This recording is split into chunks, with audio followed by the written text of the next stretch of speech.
샬롬, 하나님의 지혜로 살아가고 계십니까? 모든 일에 가장 선한 길로 인도하시는 하나님의 지혜를 붙들고 오늘 하루도 승리하시기를 주님의 이름으로 축복합니다. 오늘 말씀은 다니엘 3장 말씀 되겠습니다. 제3장.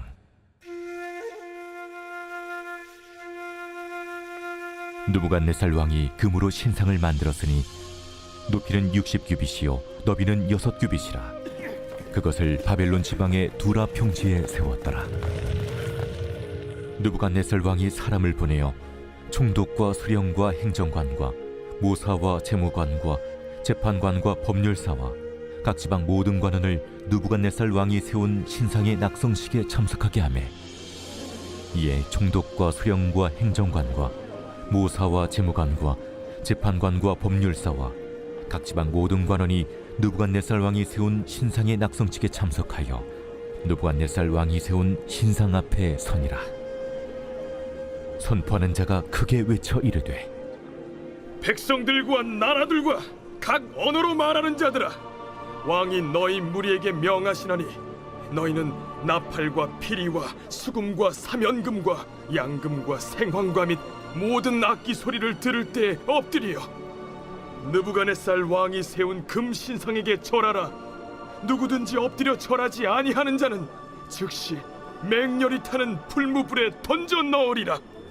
모든 백성과 나라들과 각 언어를 말하는 자들이 나팔과 피리와 수금과 사면금과 양금과 및 모든 악기 소리를 듣자 곧 느부갓네살 왕이 세운 금신상에게 엎드려 절하니라. 그때 어떤 갈대아 사람들이 나와 유다 사람들을 참수하니라. 그들이 느부갓네살 왕에게 이르되, 왕이여, 만수무강하옵소서. 왕이여, 왕이 명령을 내리사 모든 사람이 나팔과 피리와 수금과 사면금과 양금과 생황과 및 모든 악기 소리를 듣거든 엎드려 금신상에게 절할 것이라. 누구든지 엎드려 절하지 아니하는 자는 맹렬히 타는 풀무불 가운데 던져 넣음을 당하리라 하지 아니하셨나이까.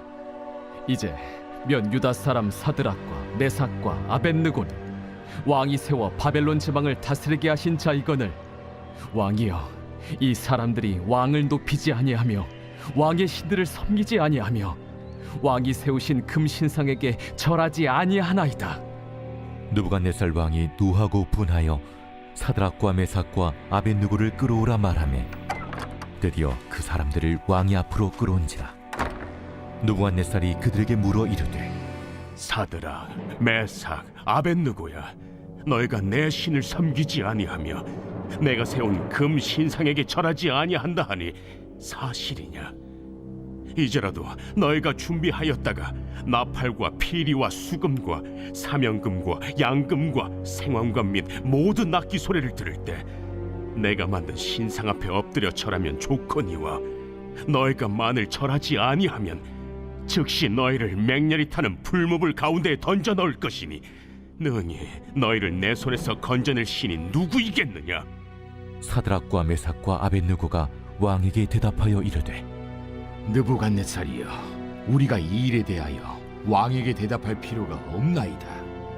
왕이여, 우리가 섬기는 하나님이 계시다면 우리를 맹렬히 타는 풀무불 가운데서 능히 건져내시겠고 왕의 손에서도 건져내시리이다. 그렇게 하지 아니하실지라도 왕이여, 우리가 왕의 신들을 섬기지도 아니하고 왕이 세우신 금 신상에게 절하지도 아니할 줄을 아옵소서. 느부갓네살이 분이 가득하여 사드락과 메삭과 아벳느고를 향하여 얼굴빛을 바꾸고 명령하여 이르되, 그 풀무불을 뜨겁게 하기를 평소보다 7배나 뜨겁게 하라. 군대 중 용사 몇 사람에게 명령하여 사드락과 메삭과 아벳느고를 결박하여 극렬히 타는 풀무불 가운데 던지라. 그러자 그 사람들을 겉옷과 속옷과 모자와 다른 옷을 입은 채 결박하여 맹렬히 타는 풀무불 가운데에 던졌더라. 왕의 명령이 엄하고 풀무불이 심히 뜨거우므로 불꽃이 사드락과 메삭과 아벳느고를 붙든 사람을 태워 죽였고, 이 세 사람 사드락과 메삭과 아벳느고는 결박된 채 맹렬히 타는 풀무불 가운데에 떨어졌더라. 그때 느부갓네살 왕이 놀라 급히 일어나서 모사들에게 물어 이르되 우리가 결박하여 불 가운데 던진 자는 세 사람이 아니었느냐? 왕이여, 옳소이다. 내가 보니 결박되지 아니한 네 사람이 불 가운데로 다니는데 상하지도 아니하였고 그 넷째 모양은 신들의 아들과 같도다.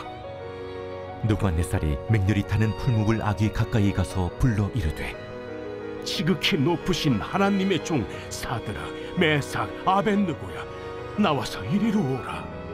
하매 사드락과 메삭과 아벳느고가 불 가운데서 나온지라.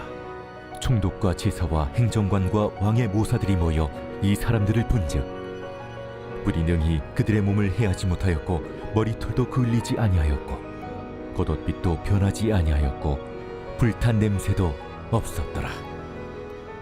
느부갓네살이 말하여 이르되 사드락과 메삭과 아벳느고의 하나님을 찬송할지로다. 그가 그의 천사를 보내사 자기를 의뢰하고 그들의 몸을 바쳐 왕의 명령을 거역하고 그 하나님 밖에는 다른 신을 섬기지 아니하며 그에게 절하지 아니한 종들을 구원하셨도다. 그러므로 내가 이제 조서를 내리노니 각 백성과 각 나라와 각 언어를 말하는 자가 모두 사드락과 메삭과 아벳느고의 하나님께 경솔히 말하거든 그 몸을 쪼개고 그 집을 거름토로 삼을지니 이는 이같이 사람을 구원할 다른 신이 없음이니라. 왕이 드디어 사드락과 메삭과 아벳느고를 바벨론 지방에서 더욱 높이니라.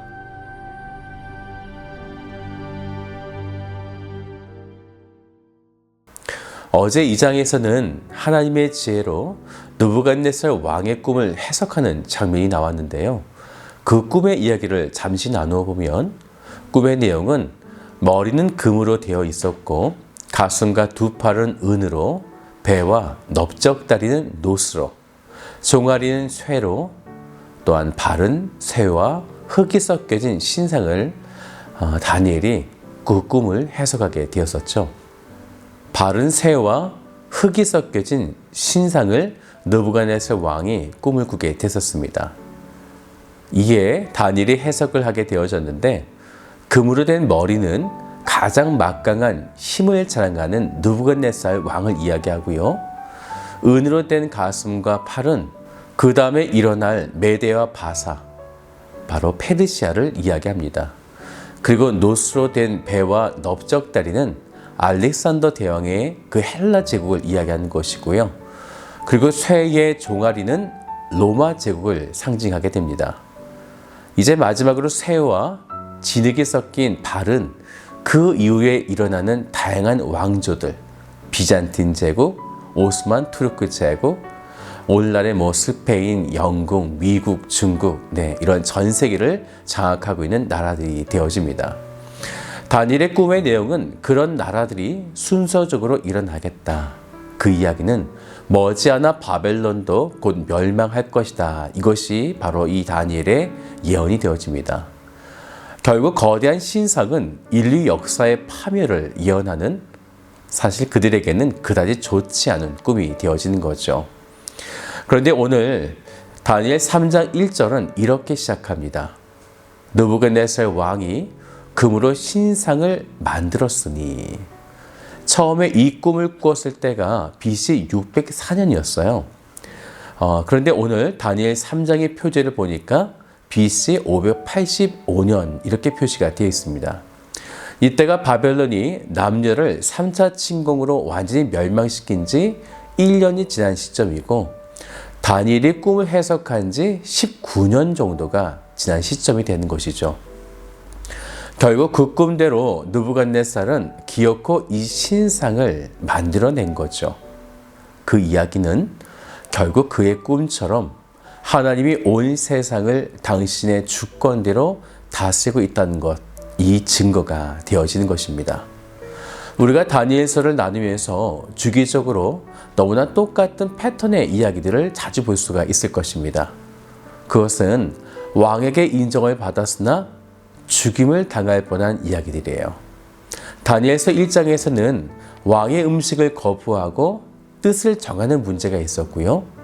2장에서는 꿈을 해석하지 못한 지혜자들을 죽이면서 다니엘도 함께 죽음을 당할 뻔한 일이 있었습니다. 그리고 3장에서도 풀무불이라는 죽음 앞에 놓여지게 된 거죠. 불과 얼마 전까지만 해도 왕에게 엄청난 신임을 받았었지만 조금만 뒤돌아서면 계속적인 이러한 죽음의 위협이 그들 가운데 있었다는 것입니다. 이 이야기는 여기서 끝나지 않죠. 앞으로도 계속 같은 패턴의 이야기들, 그리고 이 시대를 살아가는 우리들에게도 동일하게 일어나게 될 것입니다. 세상에서 아무리 인정받고 총애를 얻어도 우리는 한순간 파멸을 당할지 모르는 위기 속에 있다는 거죠. 그리고 그것은 엉뚱하게도 직장 안에서 어떤 실력 때문이 아니라 하나님을 믿는다고 하는 믿음 때문에 일어난다는 것입니다. 느부갓네살 왕이 이제 거대한 신상을 세우게 되죠. 1절을 보면 높이는 60규빗이요 너비는 6규빗이라. 그것을 바벨론 지방의 두라 평지에 세웠더라. 한 규빗이 손가락 가운데부터 팔꿈치까지 약 45cm 정도가 되어집니다. 이것을 대충 50cm로 잡으면요, 높이는 27에서 30m 정도 되고요, 너비는 2.7m 정도가 되는 거대한 금신상을 세우게 된 거죠. 그리고 2절을 보면 각 지방의 모든 관원들인 총독과 수령, 행정과 모사와 재무관과 재판관, 법률사 모두를 낙성식에 참석하게 만드는데, 이때 다니엘의 세 친구인 사드락과 메삭과 아벳느고도 참여하게 됩니다. 모든 관원들을 자신의 신상 앞에 모아두는 것은 왕권의 힘을 과시하라는 거죠. 그리고 5절을 보면요, 너희는 나팔과 파리와 수금과 상연금과 앙금과 생황과 윗 모든 악기 소리를 들을 때에 엎드려 느부갓네살 왕이 세운 금신상에게 절하라, 이렇게 명령을 내리게 됩니다. 전 세계 패권을 쥐고 있는 바벨론의 왕 느부갓네살 왕의 힘의 굴복을 말하는 것이 아니라 금신상을 신으로 섬기고 절까지 하라라고 하는 종교적 제의까지 겸하고 있는 거예요.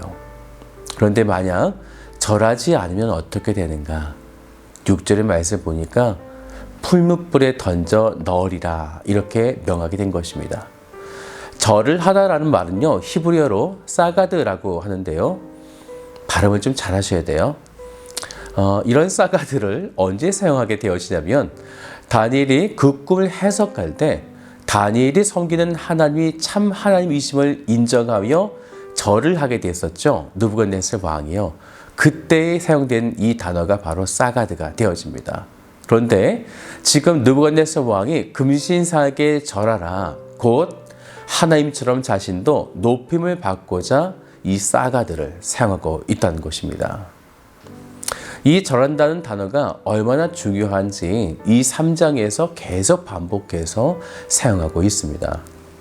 그런데 그럼에도 다니엘의 3명의 친구들은 하나님을 향한 분명한 뜻을 가지고 있던 자들이었기 때문에 하나님의 그 지혜를 가지고 절대로 절하지 않는 것입니다. 그때 왕이 이렇게 물어보죠. 너희를 내 손에서 건져낼 신이 누가 있겠느냐, 이렇게 묻게 되어집니다. 그때 17절을 같이 볼까요? 왕이여, 우리가 섬기는 하나님이 계시다면 우리를 맹렬히 타는 풀무불 가운데에서 능히 건져내시겠고 왕의 손에서도 건져내시리이다. 죽을 순간에 이런 말을 할 수 있다는 것, 진정 하나님의 지혜를 바라본 자가 아니라면 이렇게 담대할 수가 없는 것입니다.